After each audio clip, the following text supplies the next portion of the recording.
Zdravím vás všetkých na kanáli Mimoriadne správy, ktoré ovplyvňujú celý svet. Dnes dostávame zaujímavé správy z celého sveta, nie len ohľadom konfliktu, ale takisto aj viaceré iné veci. Včera som nerobil správy, takže to bude spojené spolu s ďalšími vecami, ktoré sa udiali v pondelok a takisto aj v útorok. Poďme sa teda pozrieť na našu mapku, čo sa tam teda udialo. Včera sme dostali správy, že Irán sa rozhodol opätovať útoky. Irán sa rozhodol vykonať odvetu voči americkým leteckým útokom, ktoré zaútočili na tie tri lokality v Iráne. Irán zaútočil raketami na americké základne v Katare. Bolo to také celé divné skrz toho, že oni upozornili Katar, že budú na nich útočiť a následne Katar informoval, že prakticky takáto vec sa deje. Následne Katar aj uzatvoril svoj vzdušný priestor v tejto danej oblasti. Predstaviteľ ministerstva obrany potvrdil raketový útok z Iránu na americkú vojenskú základňu v Katare, ale uviedol, že neboli hlásené žiadne obete. Úradník v pondelok uviedol, že letecká základňa Al-Udeid bola napadnutá balistickými raketami krátkeho a stredného doletu. USA situáciu naďalej monitoruje. Krátko po útoku Bahrajn, tí sa rozhodli takisto dočasne pozastaviť lety vo svojom vzdušnom priestore, čo je podobné tomu, čo urobil Katar krátko predtým, ako bol zasiahnutý. Katar odsúdil útoky na leteckú základňu, ale uviedol, že rakety úspešne zachytil a neboli hlásené žiadne obete. Dodal, že jeho vzdušný priestor je teraz bezpečný a následne neskôr v týchto dňoch takisto Bahrajn a takisto aj Katar už spustili plnú letovú prevádzku. Následne izraelské letectvo útočí na ďalšie objekty v Iráne bezprecedentnou silou, ako oznámilo irácke letectvo. Irácke letectvo v pondelok zaútočilo na kľúčové ciele režimu v Tehráne, vrátane veliteľstva zboru islamských revolučných gárd. Izraelské stíhačky vedené presnými spravodajskými informáciami od spravodajských riaditeľov IDF zaútočili na veliteľské centra a prostriedky patriace vnútrobezpečnostným silám a IRGC v Tehráne v Iráne uviedli izraelské ozbrojené sily. Útoky izraelských ozbrojených síl na ciele režimu a vládne represívne orgány boli zamerané aj na veliteľstvo milície Bašíč, neslavne známu väznicu Evin pre politických väzňov, hodiny, ktoré odpočítavajú čas do zničenia Izraelu na palestínskom námestí, ako aj ideologické ústredie, uviedol vo vyhlásení minister obrany Izraelu Katz. Iránsky minister zahraničných vecí vyhlásil, že Irán zastaví svoje útoky, ak Izrael zastaví svoje nálety do 4. hodiny miestneho času. Irán zastaví svoje útoky, ak Izrael zastaví teda tie svoje. Medzi časom ale Irán v pondelok vykonal sériu raketových útokov namierených proti americkým vojenským zariadeniam, ako som už rozprával, v Katare a takisto aj v Iráne. Tieto raketové útoky ďalej eskalovali regionálnu nestabilitu, čo vyvolalo medzinárodnú výzvu na deskaláciu, zatiaľ čo Katar si vyhradil právo reagovať na tieto útoky v súlade s medzinárodným právom. No a dnes dostávame veľmi pozitívnu správu, a to konkrétne, že sa nám črtá prímerie na Blízkom východe. Izrael a Irán sa dohodli na prímerí, informoval o tom Trump na svojich sociálnych sieťach, následne povedal, že prímerie je teraz v platnosti, prosím, neporušujte ho, takto sa vyjadril na sociálnych médiách. Toto celkovo uznal aj, alebo teda prímerie priznal a uznal aj minister zahraničných vecí Iránu a následne aj Netanyahu, čo ale čert nechcel, že Izrael zaútočil, alebo teda nevieme, že ktorá strana mala pravdu, ale Izrael obviňuje Irán, že porušili prímerie a následne Irán povedal, že Izrael porušuje prímerie, keďže vystrelili a spravili nejaký útok alebo vystrelili ešte zo pár ďalších dodatočných rakiet na Irán. Následne sa k tomu vyjadril aj Trump a Trump vyhlásil, že nie je spokojný s Izraelom a varoval pred ďalšími bombami na Irán. Prezident Trump vyjadril, že nie je spokojný s Izraelom a vyhlásil, že sa musí uspokojiť.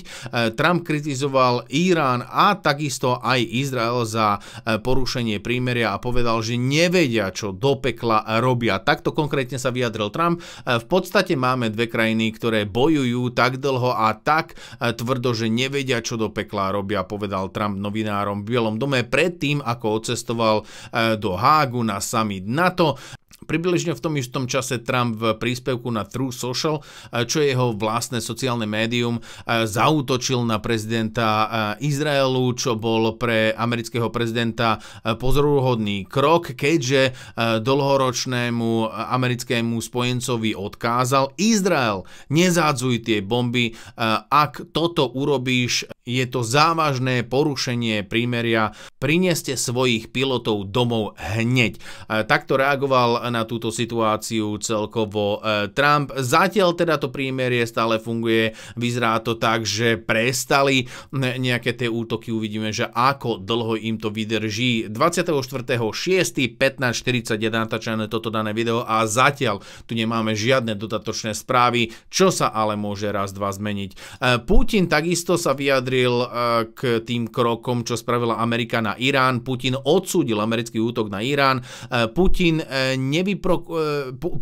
tento útok označil ako nevyprovokovaný akt agresie voči Iránu bez akéhokoľvek dôvodu a opodstatnenia. Ruský prezident Vladimír Putin v pondelok odsúdil útoky Spojených štátov amerických na iránske jadrové zariadenia a označil ich za neoprávnené a úplne nevyprovokovateľné akty agresie. Americké útoky cez víkend boli zamerané na 3 jadrové zariadenia uprostred rastúcej vojenskej spolupráce medzi Ruskom a Iránom v dôsledku západných sankcií. Putin viedol diskusiu s iránskym ministrom zahraničných vecí, ktorý vyjadril uznanie za odsúdenie amerických útokov Ruskom, zdôraznil právo Iránu na obranu a uznal podporný postoj Moskvy. Putin povedal, že Rusko je pripravené pomôcť Iránu v závislosti od jeho žiadosti, ale zdržiava sa priamej vojenskej pomoci čiastočne preto, že Izrael hostí takmer 2 milióny ruských hovoriacich ľudí. Tento vývoj odráža ostrejšiu retoriku Ruska voči USA a neistú úlohu Ruska v eskalácii napätia na Blízkom východe uprostred prebiehajúcich útokov dronmi na Ukrajinu, ktoré podporuje Rusko. Pakistan, ten takisto odsúdil Trumpa za bombardovanie Iránu deň potom, čo ho odporučil na Nobelovú cenu mieru. To som ja osobne ani príliš veľmi nevedel, ale Pakistan odsúdil amerického prezidenta Donalda Trumpa za bombardovanie Iránu necelých 24 hodín potom, čo vyhlásil, že si zaslúži Nobelovú cenu za mier, za zmiernenie nedávnej krízy s Indiou, keďže Pakistan a India mali tam celkovo spor skrz toho, že v Kašmíre bol tam ten obrovský útok, následne prišla eskalácia situácie a India na hraniciach s Pakistánom, tam celkovo vznikal mini konflikt a vyzerá to tak, že vďaka Trumpovi sa tá celá situácia deeskalovala.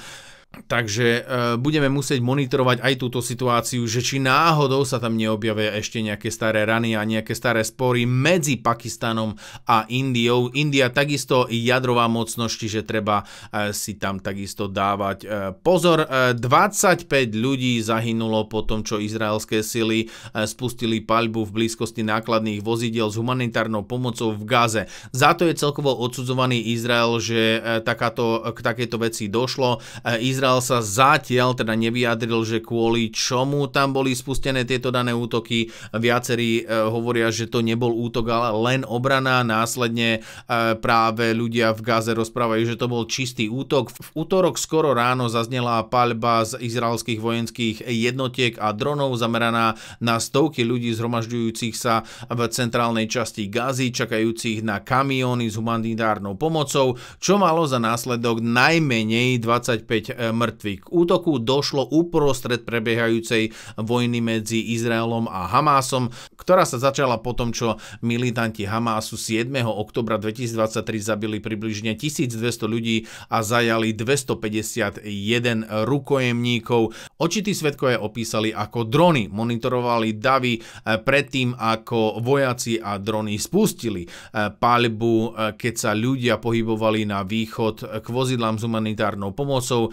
pozdĺž hlavnej cesty južne od Vády v Gaze. Nemocnice informovali, že po incidente nemocnica Al-Aqsa Martyrs prijala 6 mŕtvych osôb, 146 ľudí bolo zranených a prevezených do nemocnice Abda a 62 kriticky zranených bolo prevezených do iných nemocníc v Gaze. Toto najnovšie násilie pridáva k odhadovaným 56 000 palestínskym úmrtiam v Gaze, čo naznačuje pretrvávajúce vážne humanitárne a bezpečnostné dôsledky v tomto danom regióne. Konflikt stále pokračuje. Gaza je úplne zdevastovaná. Uvidíme, že či tam príde nejaké zlepšenie tej situácie alebo naďalej tam bude celkovo kritický stav.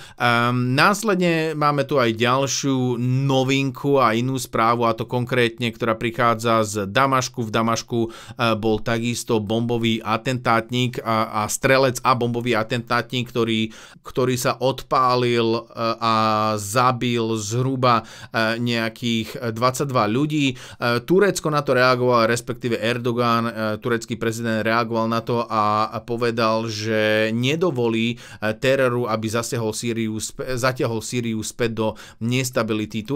Turecko nedovolí extrémistom, aby zatiahlo Sýriu späť do chaosu a nestability. Vyhlásil v pondelok prezident Erdogan po samovražednom útoku v kostole v Damašku, pri ktorom zahynulo teda tých 22 ľudí, o ktorých som už rozprával. Nikdy nedovolíme, aby bol náš sused a brat Sýria vtiahnutý do nového prostredia nestability prostredníctvom teroristických organizácií, povedal a slúbil, že podporí boj novej vlády proti takýmto daným skupinám. Vláda v Damašku obvinila z nedeľnejšieho útoku a samovražedného útoku prvého svojho druhu v Sýrii, hlavnom meste, od pádu silného prezidenta Bašara Asada pred 6 mesiacmi militantnú skupinu Islamistický štát. Toto by bola posledná správa, o ktorej som chcel informovať. Určite neváhajte a príďte aj na môj Twitter, nájdete tam zo pár ďalších dodatočných informácií. Ak budem mať nejaké informácie, okamžite ich budem zdieľať, ale tam sa dostanete k najrýchlejším informáciám. Ďakujem vám veľmi pekne, vidíme sa teda na ďalšom videu. Mimoriadne správy out.